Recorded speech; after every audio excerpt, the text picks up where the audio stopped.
Subscribe कीजिए कामयाबी कैसे चैनल को और दबाएं बेल आइकन को ताकि आपको मिल सके हमारी वीडियो सबसे पहले।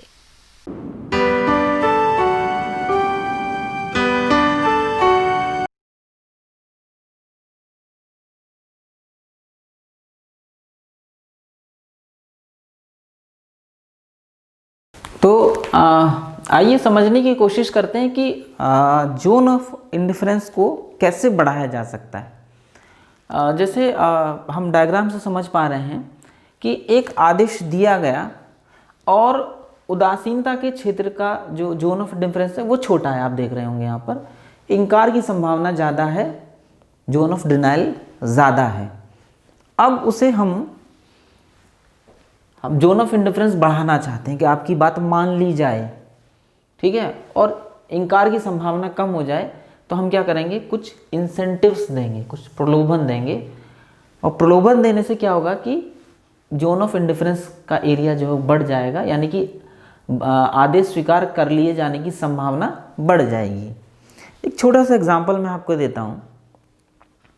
जैसे आपको इमरजेंसी है, घर में कोई जैसे दिक्कत आ गई, जैसे एक छोटा सा एग्जांपल लीजिए कि घर का कोई नल खराब हो गया। अब आपको एकदम इमरजेंसी ज़रूरत है। आप किसी व्यक्ति के पास गए, मिस्त्री के पास गए और आपने बात कही कि भाई मेरा नल खराब हो गया है और आप जो है वो नल सही कर दीजिए। अब उसको जाना है किसी शादी में या किसी ज़रूरी काम से। उसने कहा भाई मैं नहीं जा सकता, मेरा बहुत ज़रूरी काम है। तो आपने ऑफ़र किया कि भाई 200 रुपये ले लेना। अब सौदा हो ही गया कि भाई ठीक है 200 रुपये दूंगा, आप नल सही कर देना। उसने कहा नहीं भाई मुझे ज़रूरी काम है, मुझे जाना है। अब क्या संभव है कि आप क्या करेंगे, आप इंसेंटिव बढ़ाते हो। अब इंसेंटिव जो है, जैसे कि मैंने पिछली वीडियो में भी समझाया, 2 तरीके के होते हैं, सामान्य और विशिष्ट। तो एक बार फिर से उन्हें देख लीजिएगा। किसी भी प्रकार का प्रलोभन दिया जा सकता है। तो आपने क्या कहा कि भाई ठीक है 200 नहीं, आप 300 ले लेना। अब उसका थोड़ा थोड़ा मन बना, लेकिन अभी भी वो मना कर रहा है। आपने कहा भाई तुम एक काम करो, सब बात छोड़ो, तुम 400 पे लेना, भैया जल्दी सही कर दो। अब उसको ये लगा कि हाँ भाई यदि मैंने मौका छोड़ा तो मुझे नुकसान हो सकता है, क्योंकि अच्छा पैसा मिल रहा है। तो संभव है कि वो आपकी बात मान ले, आपकी बात को स्वीकार कर ले और आपका जाके वो काम कर दे और अपना पैसा ले ले, आपका काम हो गया। तो जो अब तक स्वीकार नहीं कर रहा था आपके आदेश को, आपकी बात को, आपकी कम्युनिकेशन को, उसने वो स्वीकार कर लिया, क्योंकि उसको लगा कि उसके लिए जो इंसेंटिव उसने दिया है वो एक्सेप्टेबल है, उससे उसको लाभ है।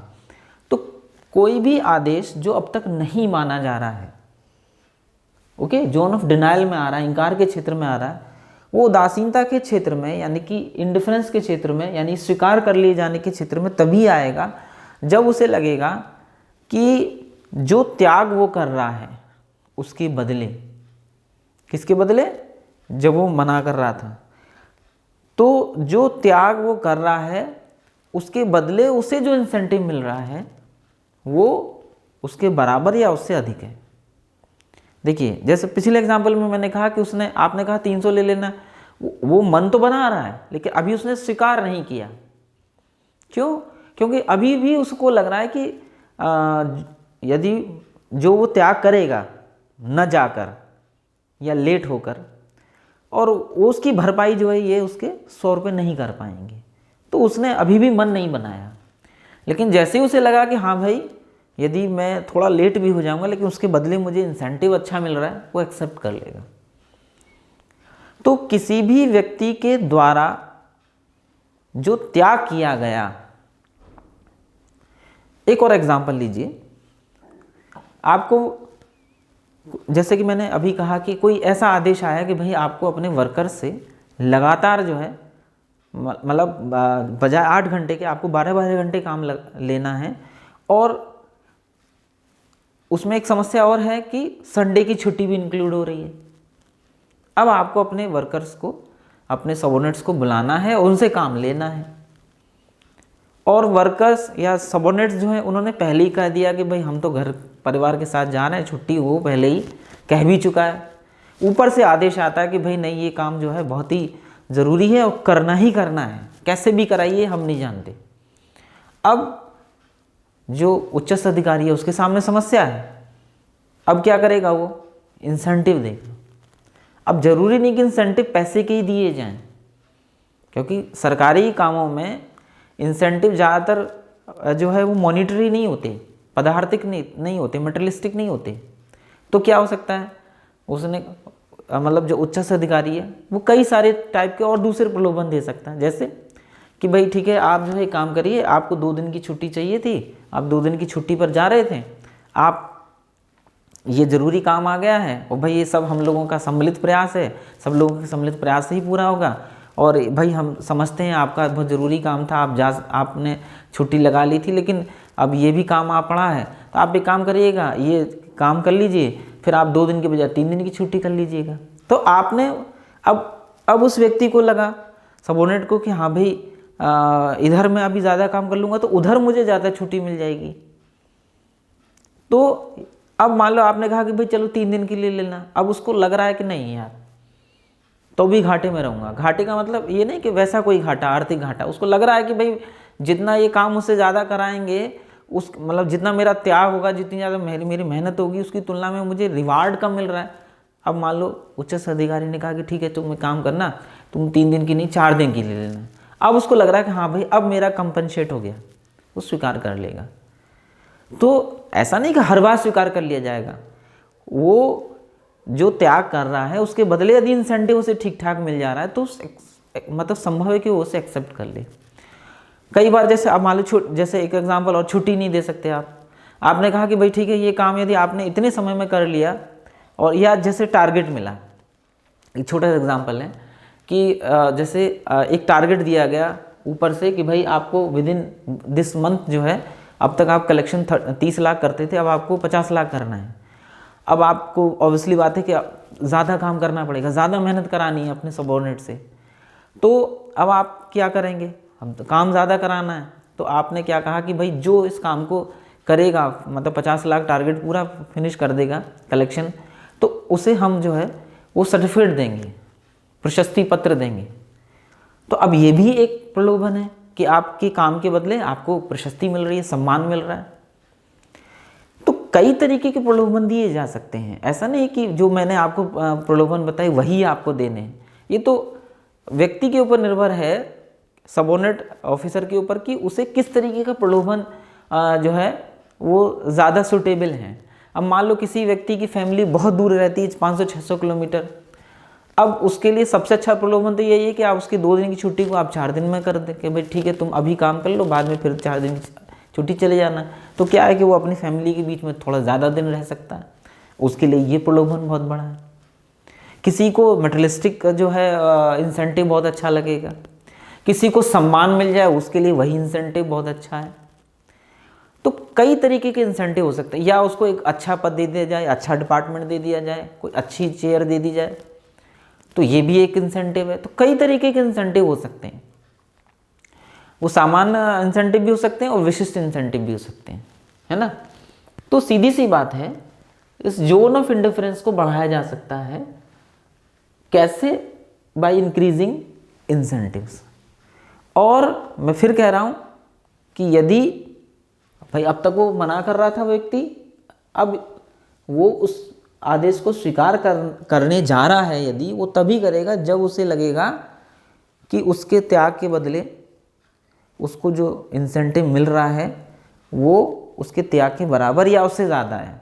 ज़्यादा होगा तो खट से मान लेगा, बराबर होगा तो भी मान लेगा, थोड़ा बहुत नानुकुर करके, लेकिन उसे मान लेगा।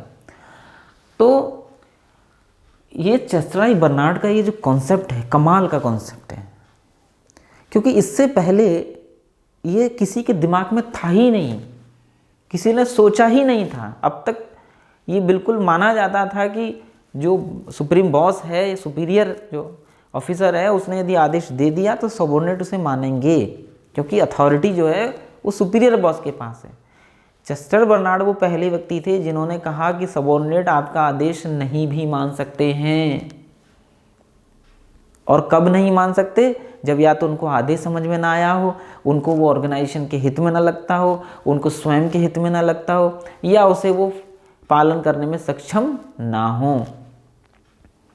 अब यदि ये चारों कंडीशन हैं तो इंकार क्षेत्र में आ गए, जोन ऑफ डिनाइल में आ गए। अब जोन ऑफ डिनाइल को यदि आप जोन ऑफ इंडिफरेंस में बदलना चाहते हैं कि आपका आदेश स्वीकार कर लिया जाए, तो आपको इंसेंटिव उन्हें देने पड़ेंगे।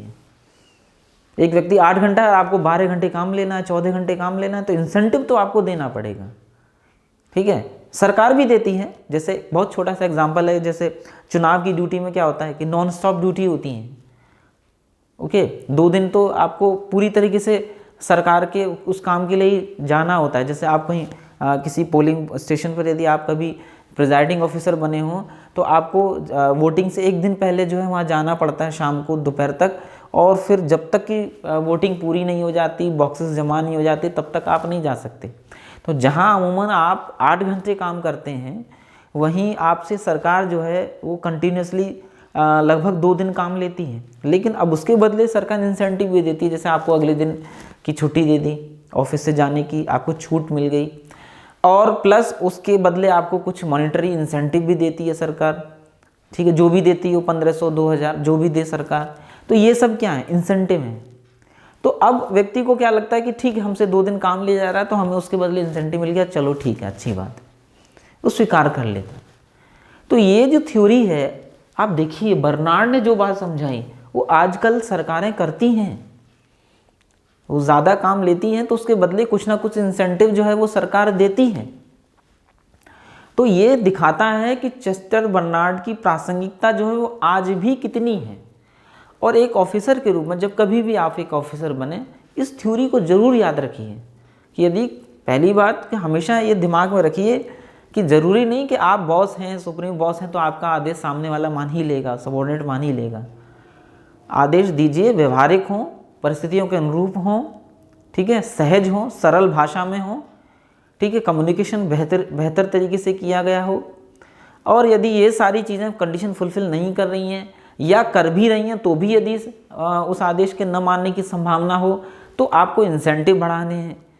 अब इंसेंटिव किस तरीके से दिए जाएंगे, ये मैंने आपको कुछ एग्जांपल्स के माध्यम से समझाया है। ज़रूरी नहीं कि यही इंसेंटिव दिए जाएं, कई तरीके के इंसेंटिव दिए जा सकते हैं। तो by increasing the incentive we can increase the area of zone of indifference.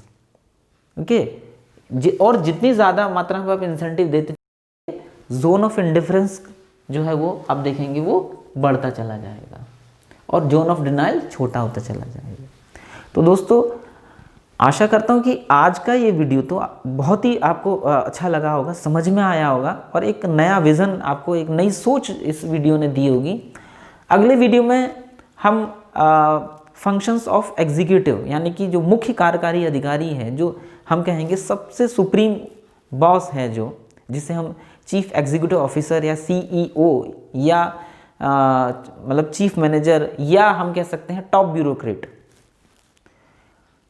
कि क्या फंक्शंस होते हैं, हम वो जानेंगे। क्योंकि Chester Barnard basically functions of the executive book की वजह से फेमस हुए, और उन्होंने जो काम किया वो सबसे ज़्यादा उसी एग्जीक्यूटिव क्लास के लिए, उस एग्जीक्यूटिव या मैनेजर क्लास के लिए किया है। तो आखिर अब हम जानेंगे कि अगली वीडियो में कि किसी एग्जीक्यूटिव के क्या काम होते हैं, उसे कैसे ऑर्गेनाइजेशन में काम करना चाहिए। और अगली वीडियो, आगे आने वाले जो वीडियो हैं वो भी कमाल की वीडियो हैं। चेस्टर बर्नार्ड को बहुत ध्यान से समझिए, बहुत ध्यान से सुनिए, क्योंकि ये जो थ्योरी उन्होंने दी हैं वो सब कमाल की हैं। आशा करता हूँ आज का वीडियो समझ में आया होगा बहुत अच्छे से, और यदि आपको अच्छे से समझ में आया है तो शेयर करना मत भूलिएगा।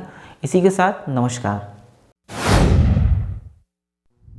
सब्सक्राइब कीजिए कामयाबी कैसे चैनल को और दबाएं बेल आइकन को, ताकि आपको मिल सके हमारी वीडियो सबसे पहले।